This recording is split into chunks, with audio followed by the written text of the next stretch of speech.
సృష్టికి మూలం అమ్మతనం సృష్టించలేనిది అమ్మ గుణం.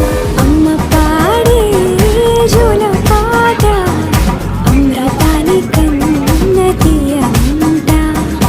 అమ్మ పాడే లాలి పాట తేనె నూరి పారే ఎరుంట.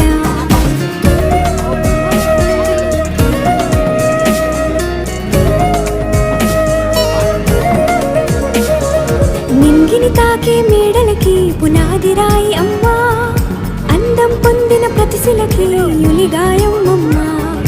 నింగిని తాకే మేడలకి పునాది రాయి అమ్మా, అందం పొందిన ప్రతిశిలకి యులిగాయం అమ్మా. చీకటి చెరిపే వెన్నెలకి జాబిల్లి అమ్మా, లోకం చూపే కన్నులకి కంటి పాప అమ్మా.